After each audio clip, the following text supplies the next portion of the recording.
The Strange Orchid by H.G. Wells. The buying of orchids always has in it a certain speculative flavor. You have before you the brown, shriveled lump of tissue, and for the rest you must trust your judgment, or the auctioneer, or your good luck, as your taste may incline.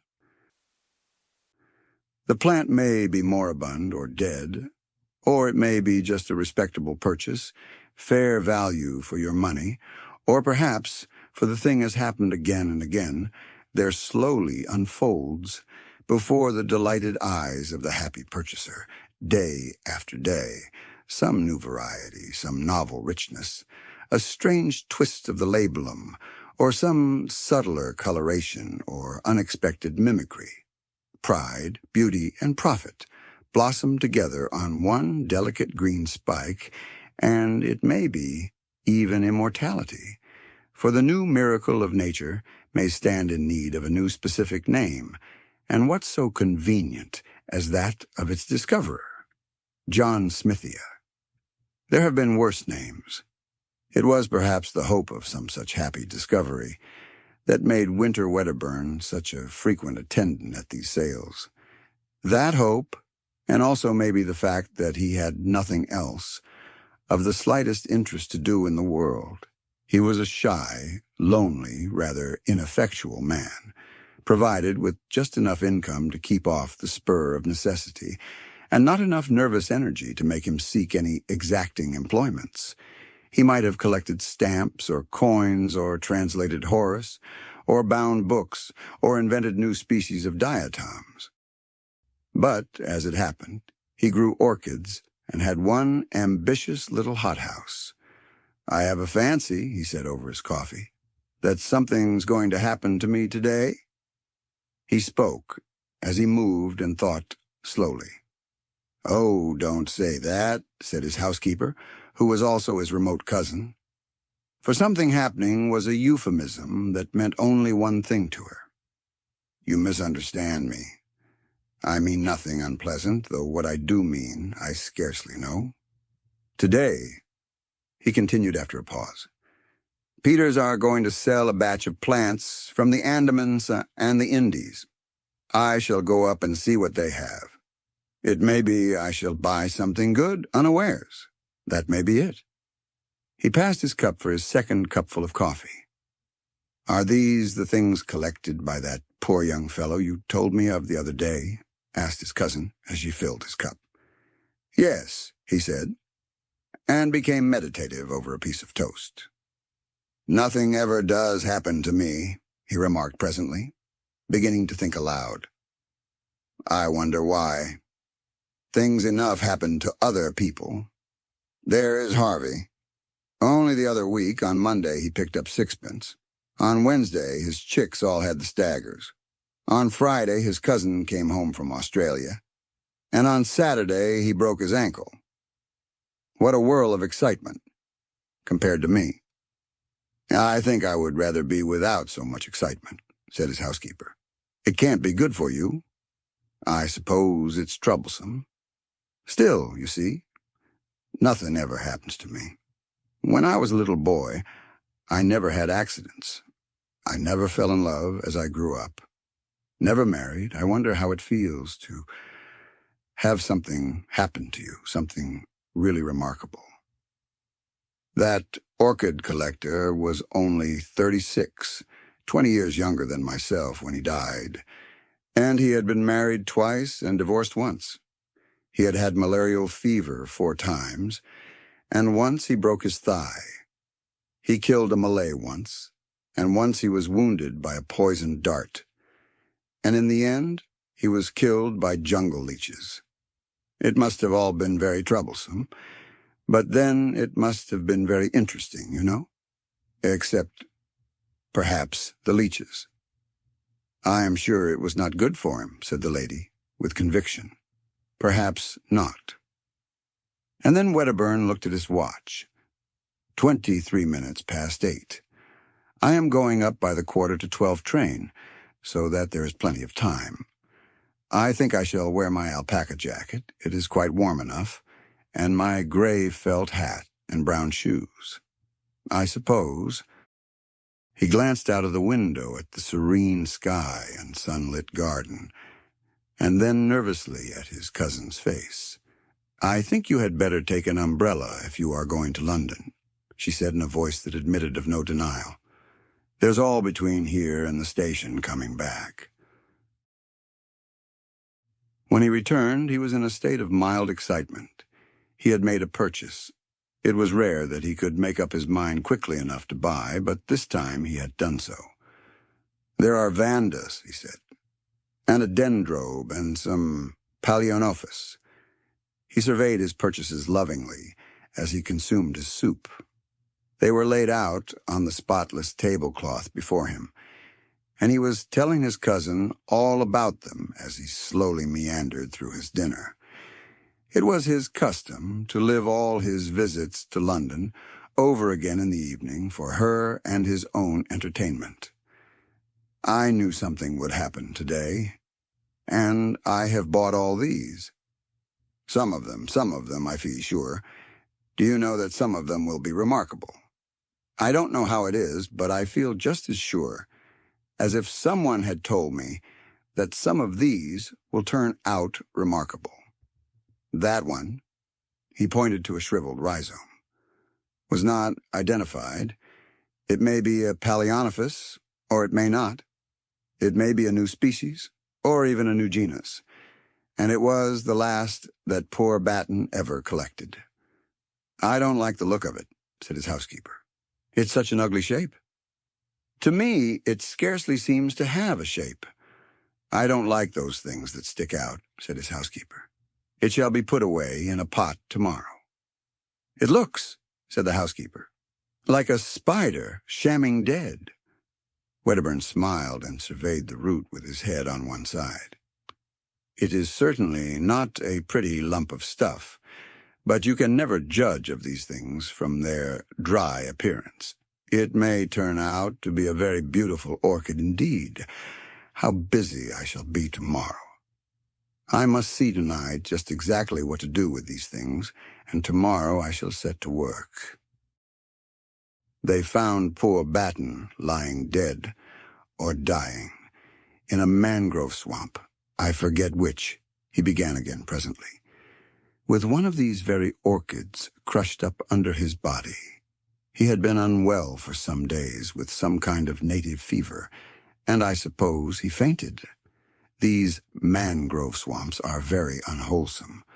Every drop of blood, they say, was taken out of him by the jungle leeches. It may be that very plant that cost him his life to obtain." "I think none the better of it for that. Men must work, though women may weep," said Wedderburn with profound gravity. "Fancy dying away from every comfort in a nasty swamp. Fancy being ill of fever with nothing to take but chlorodyne and quinine. If men were left to themselves, they would live on chlorodyne and quinine, and no one round you but horrible natives. They say the Andaman Islanders are most disgusting wretches. And anyhow, they can scarcely make good nurses, not having the necessary training. And just for people in England to have orchids. I don't suppose it was comfortable, but some men seem to enjoy that kind of thing," said Wedderburn.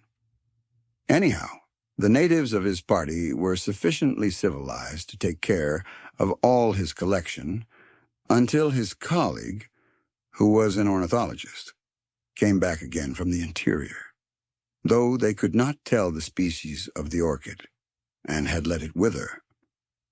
And it makes these things more interesting. It makes them disgusting. I should be afraid of some of the malaria clinging to them. And just think, there has been a dead body lying across that ugly thing. I never thought of that before. There, I declare I cannot eat another mouthful of dinner. I will take them off the table, if you like, and put them in the window seat. I can see them just as well there." The next few days he was indeed singularly busy in his steamy little hothouse, fussing about with charcoal, lumps of teak, moss, and all the other mysteries of the orchid cultivator. He considered he was having a wonderfully eventful time. In the evening, he would talk about these new orchids to his friends, and over again he reverted to his expectation of something strange. Several of the vandas and the dendrobium died under his care, but presently the strange orchid began to show signs of life. He was delighted and took his housekeeper right away from jam-making to see it at once. Directly he made the discovery. "That is a bud," he said, "and presently there will be a lot of leaves there, and those little things coming out here are aerial rootlets. They look to me like little white fingers poking out of the brown." "I don't like them," said his housekeeper. "Why not?" "I don't know. They look like fingers trying to get at you. I can't help my likes and dislikes. I don't know for certain, but I don't think there are any orchids I know that have aerial rootlets quite like that. It may be my fancy, of course. You see, they are a little flattened at the ends." "I don't like 'em," said his housekeeper, suddenly shivering and turning away. "I know it's very silly of me, and I'm very sorry, particularly as you like the thing so much, but I can't help thinking of that corpse. But it may not be that particular plant. That was merely a guess of mine." His housekeeper shrugged her shoulders. "Anyhow, I don't like it," she said. Wedderburn felt a little hurt at her dislike to the plant, but that did not prevent his talking to her about orchids generally, and this orchid in particular, whenever he felt inclined. "There are such queer things about orchids," he said one day. "Such possibilities of surprises. You know, Darwin studied their fertilization and showed that the whole structure of an ordinary orchid flower was contrived in order that moths might carry the pollen from plant to plant. Well, it seems that there are lots of orchids, known the flower of which cannot possibly be used for fertilization in that way. Some of the cypripediums, for instance. There are no insects known that can possibly fertilize them, and some of them have never been found with seed. But how do they form new plants? By runners and tubers and that kind of outgrowth. That is easily explained. The puzzle is, what are the flowers for? Very likely," he added. "My orchid may be something extraordinary in that way. If so, I shall study it. I have often thought of making researches as Darwin did, but hitherto I have not found the time, or something else has happened to prevent it. The leaves are beginning to unfold now. I do wish you would come and see them." But she said that the orchid house was so hot it gave her the headache. She had seen the plant once again, and the aerial rootlets, which were now some of them more than a foot long, had unfortunately reminded her of tentacles reaching out after something, and they got into her dreams, growing after her with incredible rapidity, so that she had settled to her entire satisfaction that she would not see that plant again, and Wedderburn had to admire its leaves alone. They were of the ordinary broad form and a deep glossy green with splashes and dots of deep red towards the base. He knew of no other leaves quite like them. The plant was placed on a low bench near the thermometer, and close by was a simple arrangement by which a tap dripped on the hot water pipes and kept the air steamy. And he spent his afternoons now with some regularity meditating on the approaching flowering of this strange plant. And at last, the great thing happened. Directly he entered the little glass house, he knew that the spike had burst out, although his great Palaeonophis lowy hid the corner where his new darling stood. There was a new odor in the air, a rich, intensely sweet scent, that overpowered every other in that crowded, steaming little greenhouse. Directly he noticed this, he hurried down to the strange orchid. And, behold, the trailing green spikes bore now 3 great splashes of blossom, from which this overpowering sweetness proceeded. He stopped before them in an ecstasy of admiration. The flowers were white, with streaks of golden orange upon the petals. The heavy labellum was coiled into an intricate projection, and a wonderful bluish purple mingled there with the gold. He could see at once that the genus was altogether a new one, and the insufferable scent. How hot the place was! The blossoms swam before his eyes. He would see if the temperature was right. He made a step towards the thermometer. Suddenly everything appeared unsteady. The bricks on the floor were dancing up and down, then the white blossoms, the green leaves behind them. The whole greenhouse seemed to sweep sideways and then in a curve upward. At 4:30, his cousin made the tea, according to their invariable custom. But Wedderburn did not come in for his tea. "He is worshipping that horrid orchid," she told herself, and waited 10 minutes. His watch must have stopped. I will go and call him. She went straight to the hothouse and, opening the door, called his name. There was no reply. She noticed that the air was very close and loaded with an intense perfume. Then she saw something lying on the bricks between the hot water pipes. For a minute, perhaps, she stood motionless. He was lying, face upward, at the foot of the strange orchid. The tentacle-like aerial rootlets no longer swayed freely in the air, but were crowded together, a tangle of gray ropes, and stretched tight with their ends closely applied to his chin and neck and hands. She did not understand. Then she saw from under one of the exultant tentacles upon his cheek there trickled a little thread of blood. With an inarticulate cry, she ran towards him and tried to pull him away from the leech-like suckers. She snapped 2 of these tentacles, and their sap dripped red. Then the overpowering scent of the blossom began to make her head reel. How they clung to him! She tore at the tough ropes, and he and the white inflorescence swam about her. She felt she was fainting, knew she must not. She left him and hastily opened the nearest door, and after she had panted for a moment in the fresh air, she had a brilliant inspiration. She caught up a flower pot and smashed in the windows at the end of the greenhouse. Then she re-entered. She tugged now with renewed strength at Wedderburn's motionless body and brought the strange orchid crashing to the floor. It still clung with the grimmest tenacity to its victim. In a frenzy, she lugged it and him into the open air. Then she thought of tearing through the sucker rootlets one by one, and in another minute she had released him and was dragging him away from the horror. He was white and bleeding from a dozen circular patches. The odd job man was coming up the garden, amazed at the smashing of glass, and saw her emerge, hauling the inanimate body with red-stained hands. For a moment he thought impossible things. "Bring some water," she cried, and her voice dispelled his fancies.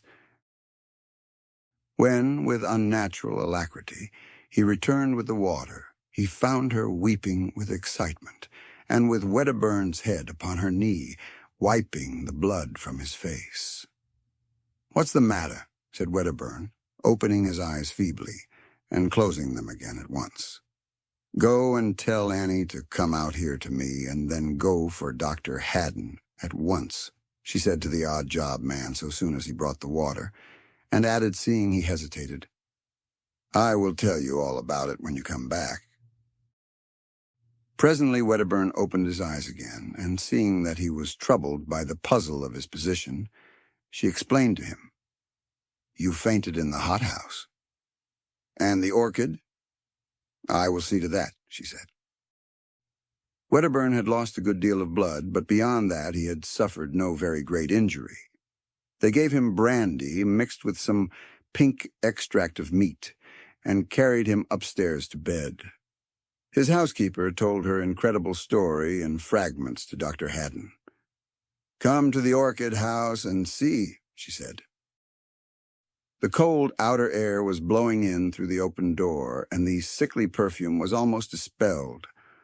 Most of the torn aerial rootlets lay already withered amidst a number of dark stains upon the bricks.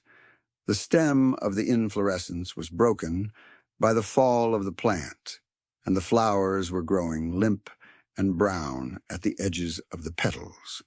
The doctor stooped towards it, then saw that one of the aerial rootlets still stirred feebly and hesitated.